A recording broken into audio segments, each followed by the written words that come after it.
And I'm leaving that to become a priest. So give it up for Father Chase Hilgenbrinck.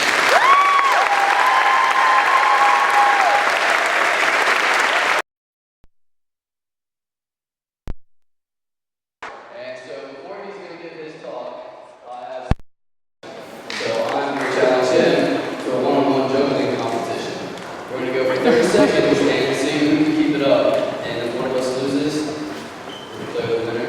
And then if we both win, we're both winners. And I'm going to be quiet, so you guys can count that.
And now we hand up the mass, and if you would all extend your right arms and we'll pray with Father Chase. In the name of the Father, Son, and Holy Spirit. Hey God, thank you so much for the opportunity for us to meet here together and to worship you today. Thank you for the gift of Father Chase. Thank you for his gifts, Lord, and thank you for his talents that he shares with us so freely. Please open our hearts, Lord, so that we may be ready to receive the words that you have been longing for us to hear. Show them what they're for, amen. Father, Son, and Holy Spirit, amen. Thank you so much.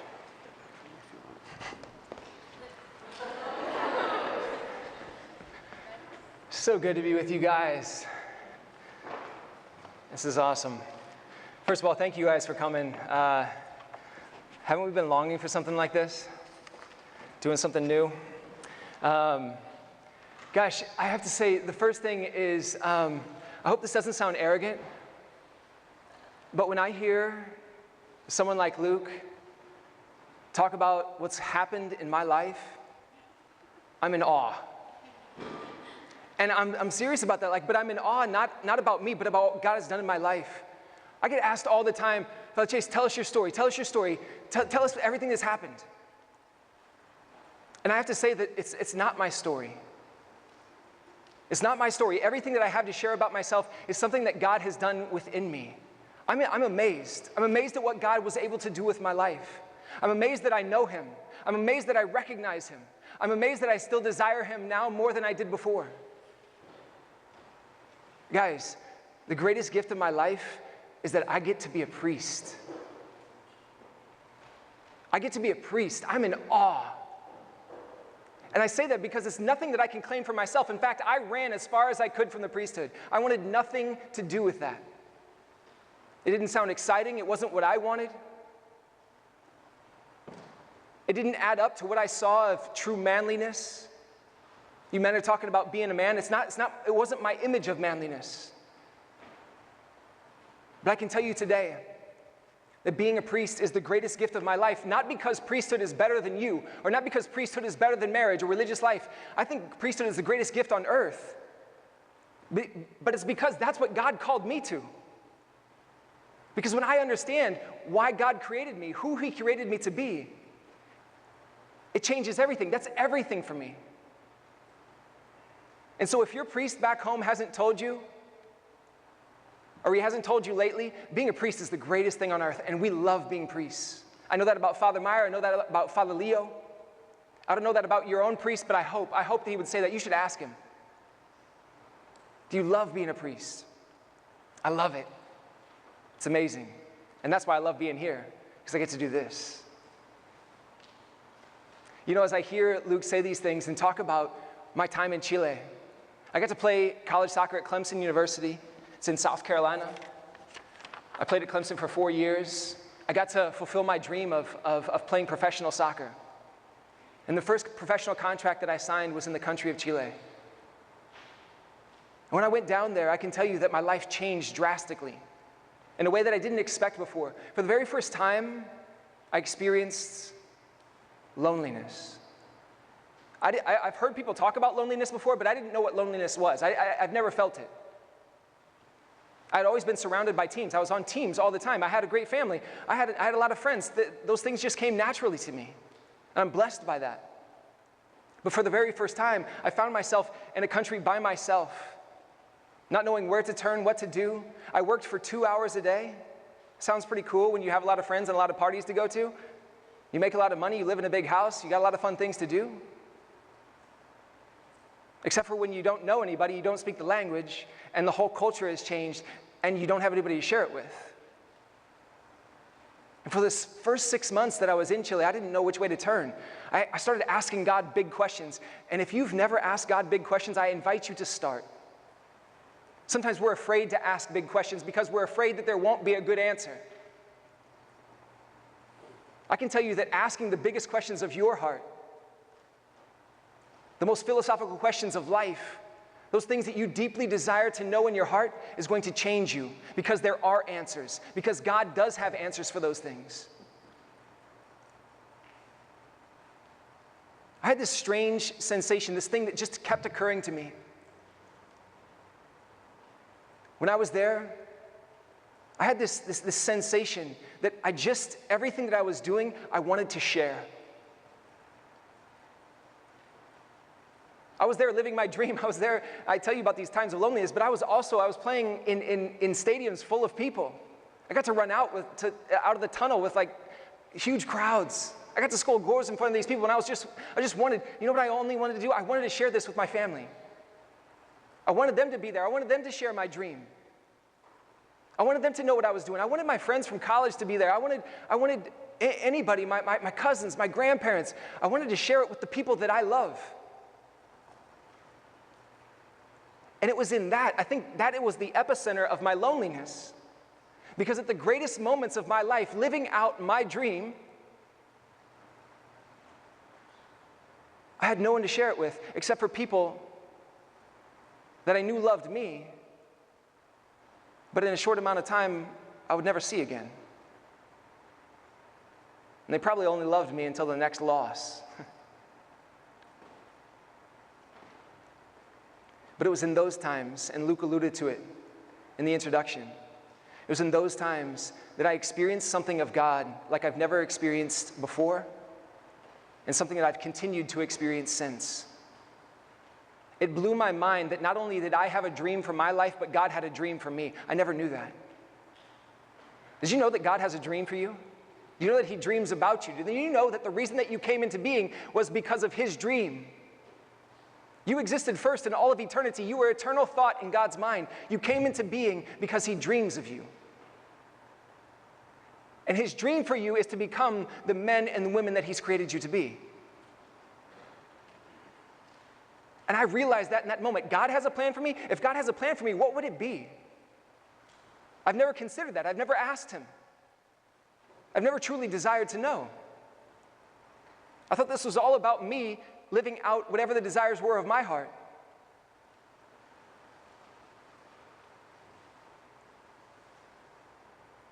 Do you know why we exist? Do you know why you exist? That was one of the questions that I was asking. Why am I here at all? Why am I on earth? Why do I exist? What is this all about? Do you know that we don't exist because God needed us? He still doesn't. We don't exist because God was lonely like I was. That's not why we exist. He wasn't lonely without us. He didn't need more people to be fulfilled. The reason that you and I exist is because God had the perfect love, and love is meant to be shared. He desired to share love. And He wanted the people that He could share it with. That's why you and I, as Jackie was just talking about, we're the crown of creation. Because we are the only animals on this earth, the only part of creation that can share in His love. Only one that can reciprocate His love. That's God's dream. And I realized that now not only was the very thing that I was dreaming of being able to share my dreams with somebody else, is the same thing that God was dreaming about me. God was dreaming about sharing life with me, sharing love with me, wanting me to know him so that we can share life together.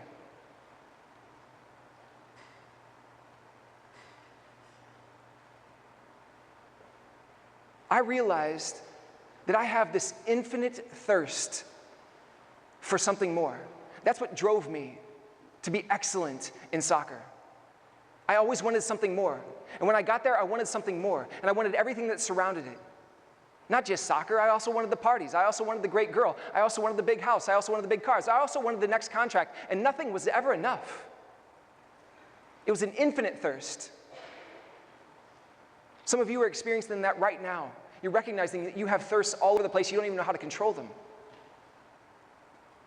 But it was in that time that I realized that God also had an eternal thirst.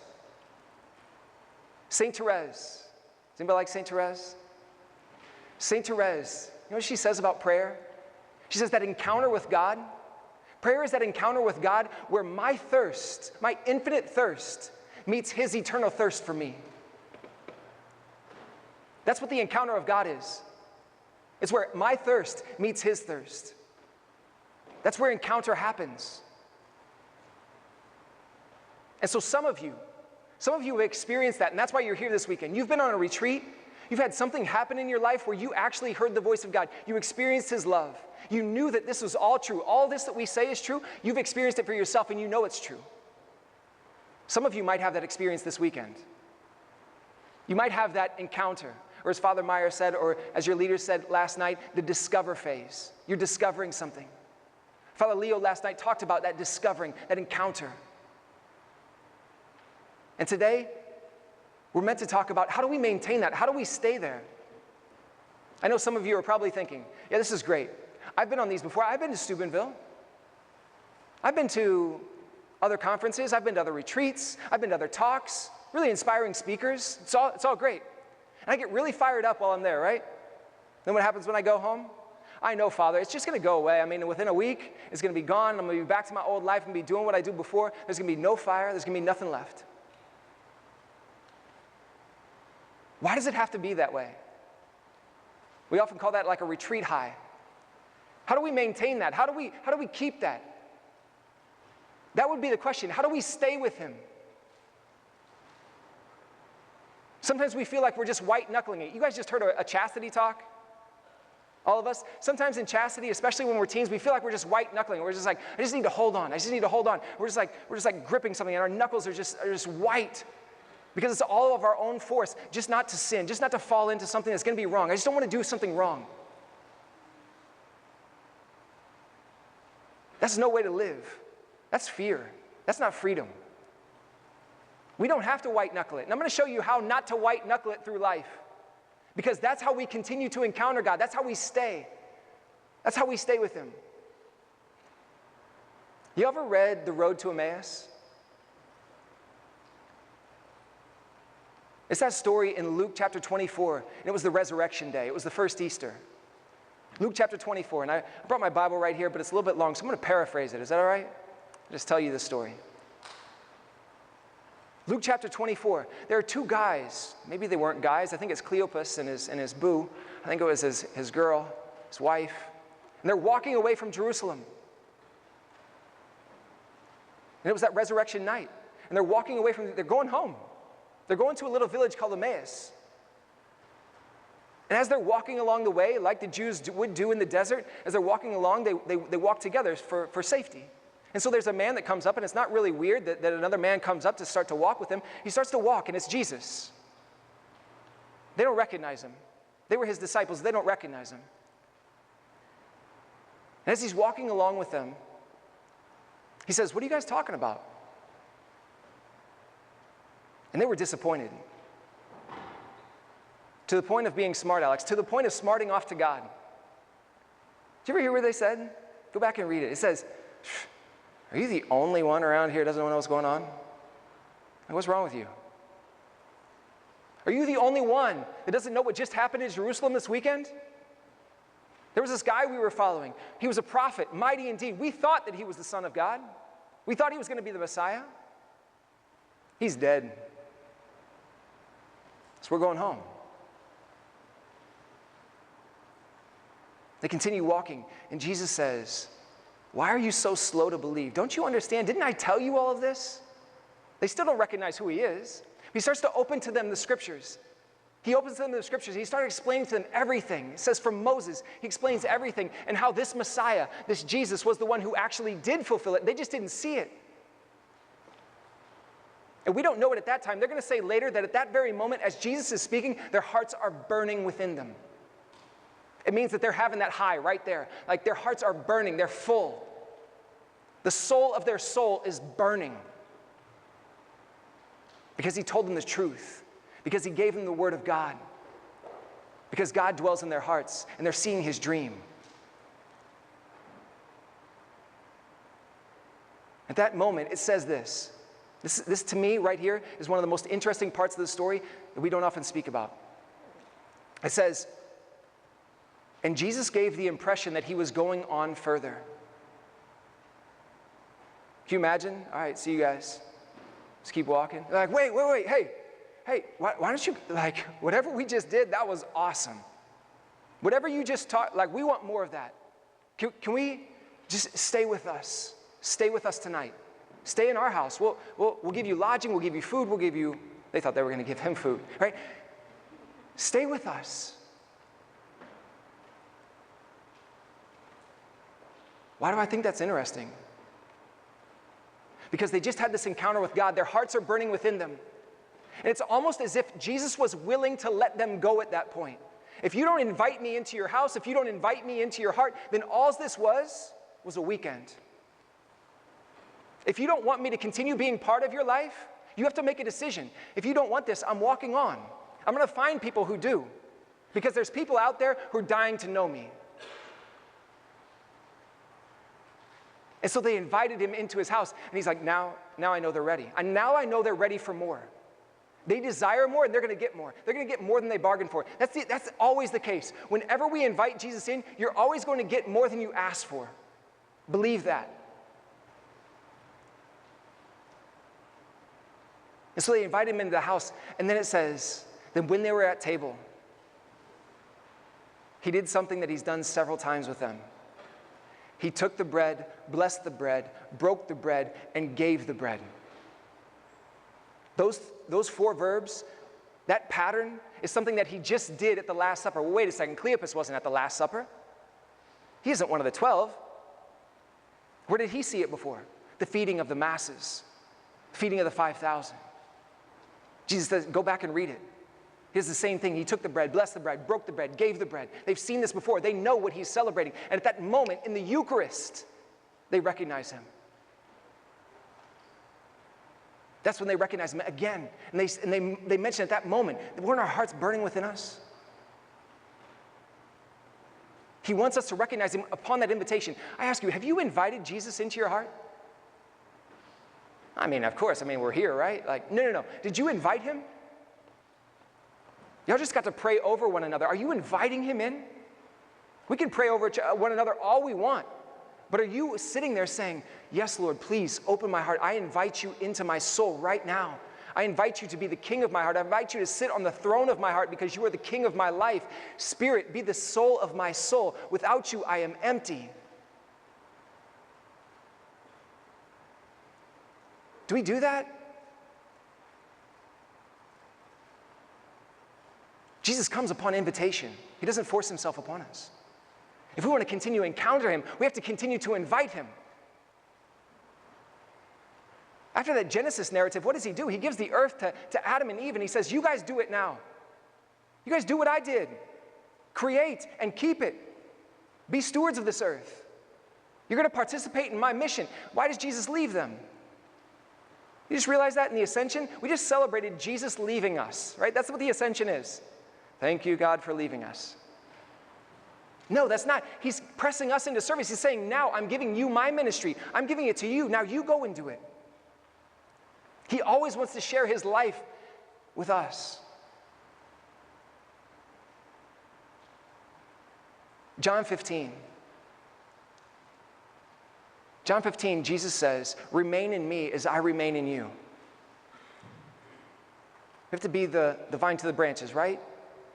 Remain in me and I as I in you. You know what I think is interesting about that line? Jesus is telling us, you remain in me as I remain in you. Basically saying, I always remain with you. Behold, I will be with you always, even until the end of time. There's no question of whether Jesus is with us. There's no question of whether God is with us. This is his dream. He eternally thirsts for us. Sometimes we find other things to quench our thirst. He doesn't. He has one eternal thirst, and it's your soul.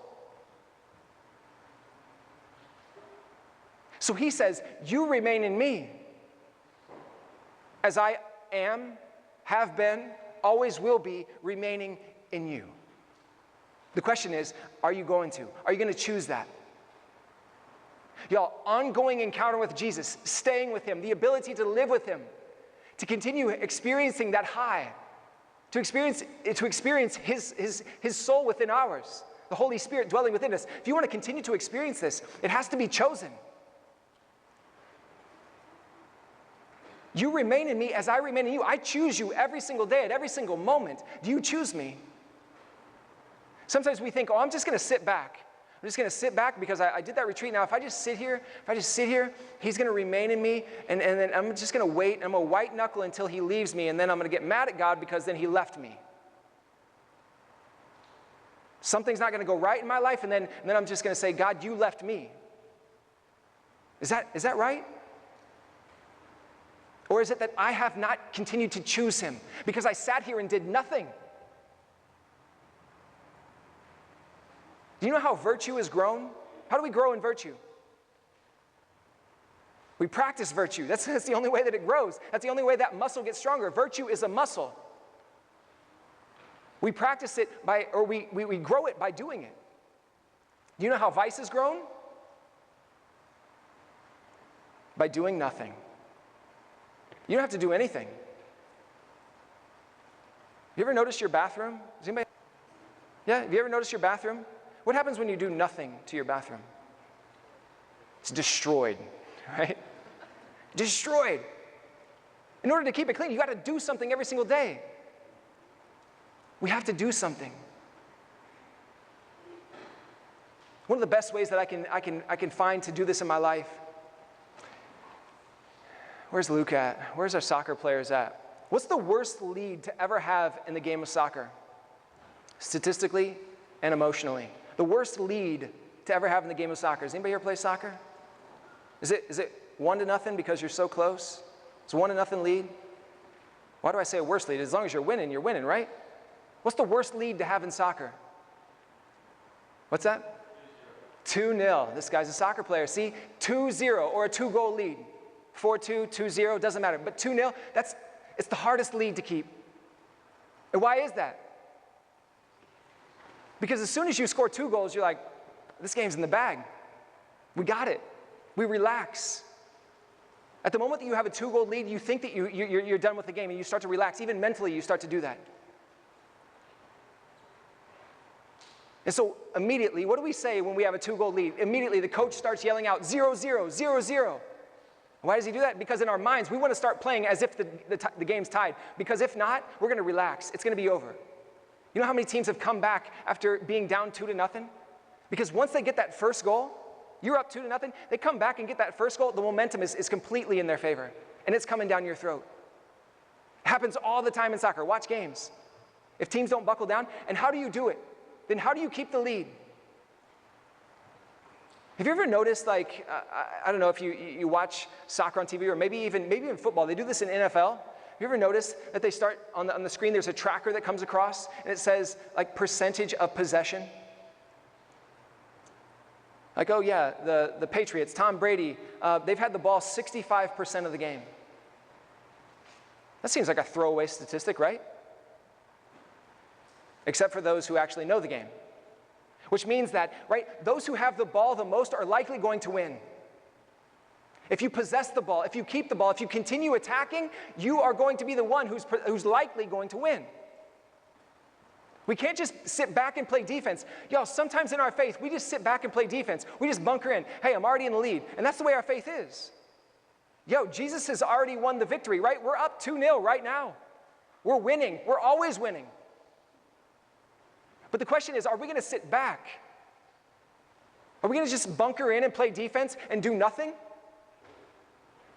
And wait for the attack to come to us? And I just hope I don't fall. But the attack is all around me. The attack is all around me. But I'm not doing anything about it. I'm just going to sit here and I'm going to trust God. I'm glad that you trust God. But you're about to lose that battle. You're about to lose that battle. When we have a lead, which we do, we must continue to attack. We must continue to possess. We must continue to do the things that make us well. If y'all know anybody in your life that suffers with an addiction, or if you just know about addictions in general,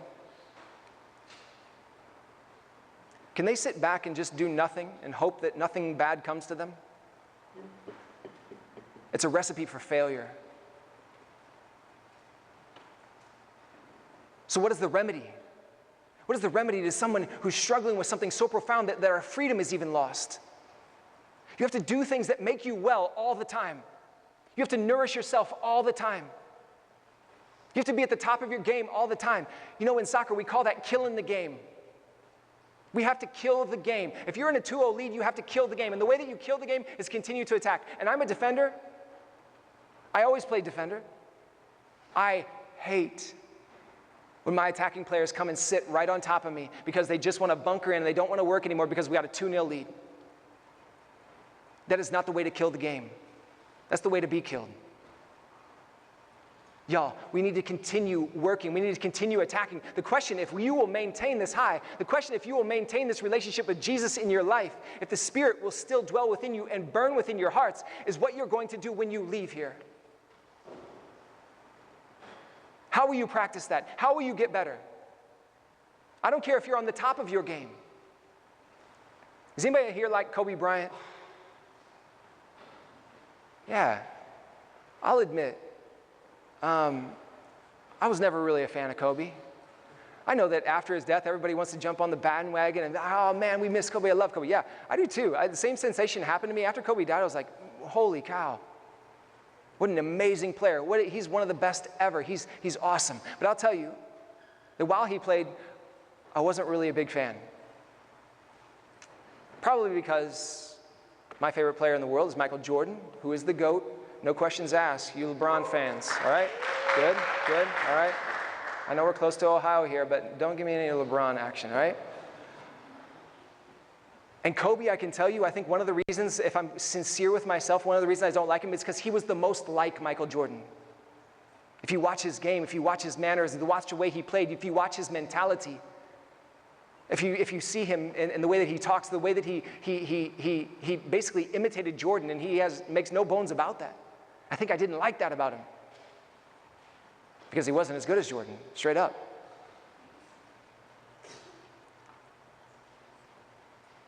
But Kobe was at the top of his game, and I do respect this about Kobe, many things about him, especially after his death. I started to read about him.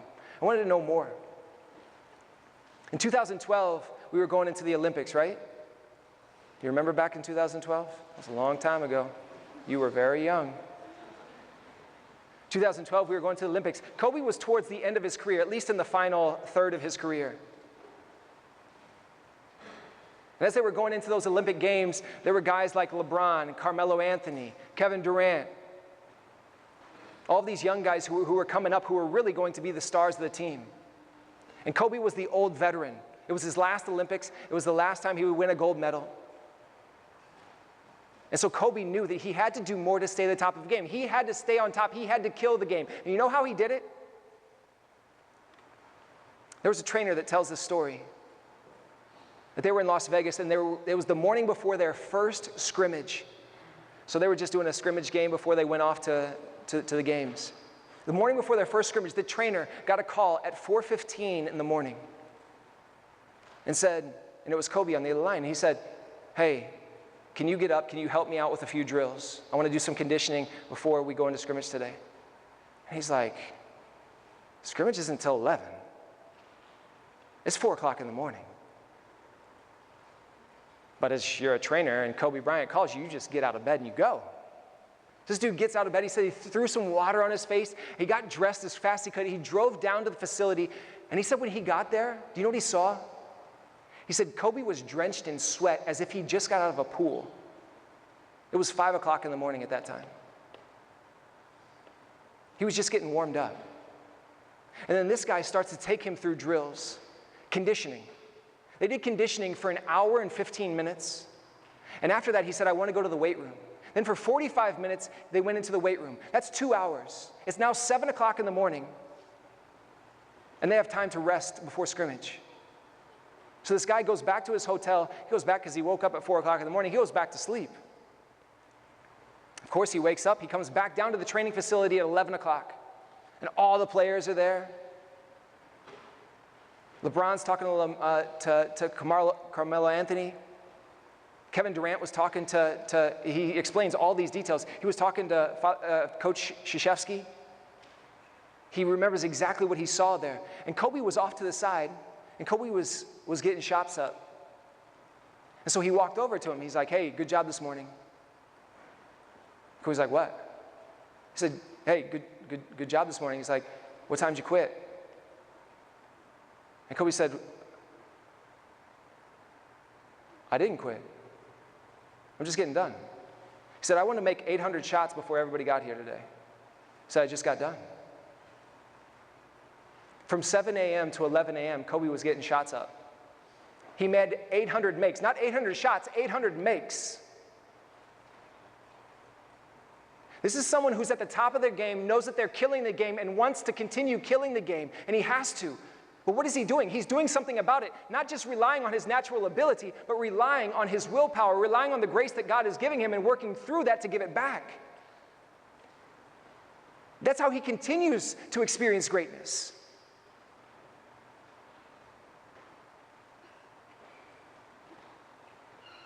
We need to make that decision.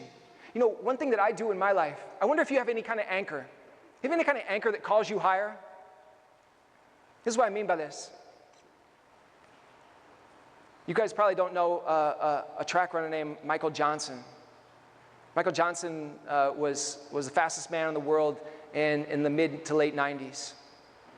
He was also at the Olympic Games. What most people don't know about Michael Johnson is he wasn't like most other track athletes. He was very shy, he was not arrogant, and he didn't really believe in himself. That's rare for track athletes, right? Because as an individual game, you have to believe in yourself. You have to know you're going to win. And you have to tell everybody about it to try to strike fear in them. He wasn't Usain Bolt, let's just say that, right? And Michael Johnson was timid, and he was going through some mental health issues before the games as well. And his trainer knew that. His coach knew that. He knew that he needed something more. He knew that he needed an anchor in your life. And I want you to think about, what do you need to get you up for the game? What do you need to get you up so that you know that you can continue winning? So that you can continue experiencing that encounter? You know what his coach did? His coach called Nike, which was his sponsor, called Nike, and he said, I want you to make him gold shoes because he's going to win the gold medal. Michael Johnson said when that box of shoes showed up for those Atlanta Olympics, he said that was the first time that he believed that he was going to win the gold medal, because he said, I will look like a fool in gold shoes if I don't win. He said at that moment he needed something. He needed something to call him higher, to keep him in the game. What is your anchor? What is something that calls you higher, that keeps you in that encounter? You've had an encounter with Jesus. How do we continue living that high? We have to remind ourselves that it's a choice. We continue to go back. We don't just sit. On my ordination day, 2014, I opened up some gifts. People give you gifts when you get ordained. It's pretty cool. I opened up a gift from a priest that I barely know. But it was one of the coolest gifts that I have, and it's one of the coolest gifts that I continue to use. It was also very strange. This priest from the East Coast, from Boston, I met him just maybe a couple times. He sent in the mail a green stole. You know what a stole is? The priest wears underneath the chasuble. It's that long piece, right? He sent me a green stole. I was like, what is this?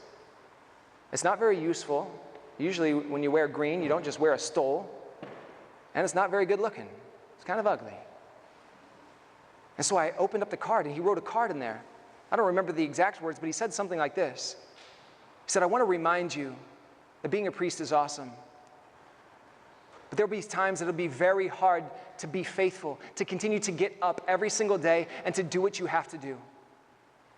He said, at Easter, you'll have no problem. You're going to be so excited for Easter. When Christmas comes, you're going to love it. Christmas is awesome in the parish with the people. Everybody loves that. There's seasons throughout the year that you're going to get up. He says, I give you this green stole to remind you that in ordinary time, on the ordinary days, on the days that you don't want to do it, on the days that are tough, to remind you that you're still that same priest that you are on Easter, the same priest that you are at Christmas. I hang that stole right outside on my doorpost so that every time I walk out that door, every morning, I walk out of my bedroom, I'm reminded that I need to be at my best today. I need to get up for the game. I need to kill the game. It might not be Easter today. It might not be 300 people, young people who came to listen to me today. It might not be today. But tomorrow there may be 5 people at Mass, and I'm going to give them exactly what I'm giving you. I'm going to give them what I give them at Easter. I'm going to give them Jesus, and I'm going to give them fire. I want their hearts to burn within them. I want them to have an encounter with Jesus, an ongoing encounter. They chose to be here. I choose to be with you. This is how it works. It's an ongoing choice. Please, please, please, do not sit back. Do not sit back in your seats. Do not sit back throughout your life and say, I think I'm going to leave the Catholic Church. Statistics say that 70% of you will leave by the time you're 23. 70% of people in this room, 70% of you in this chapel will leave the Catholic faith by the time you're 23. Let it not be you. And let it not ever be because I just didn't feel anything.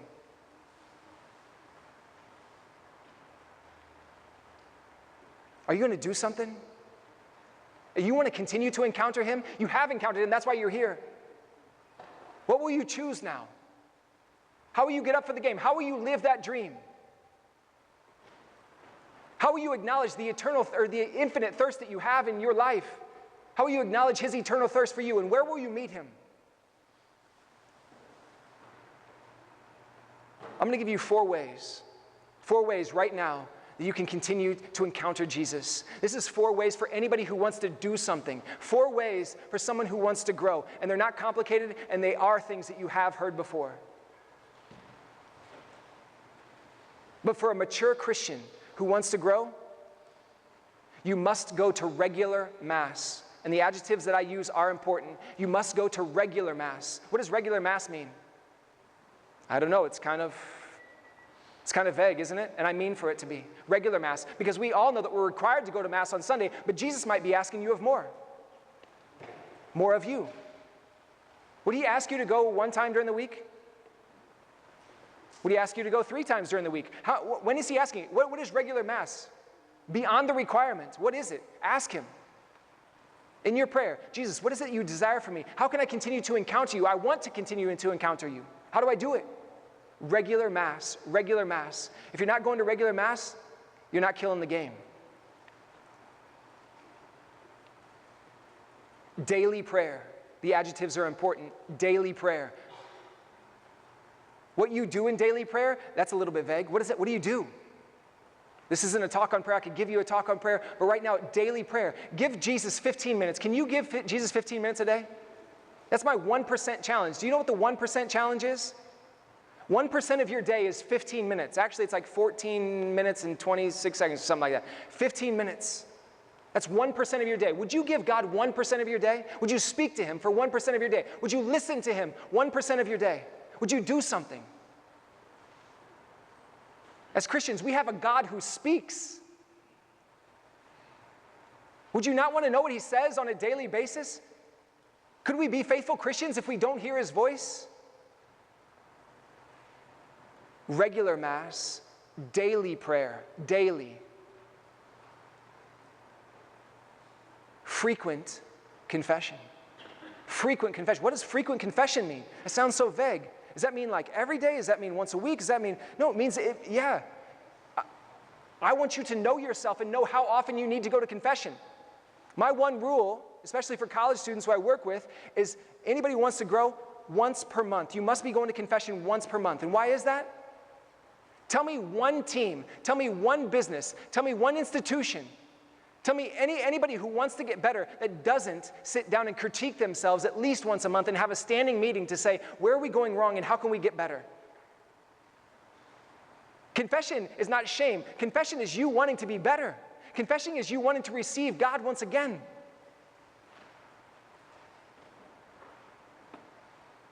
How often do you need to receive confession?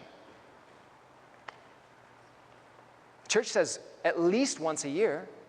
I need it far more often than that. Minimum once a month. And some of us, especially in high school, we might need it once a week in order to receive Jesus in the Eucharist at regular Mass on Sunday. If that's the case, no shame. Do it.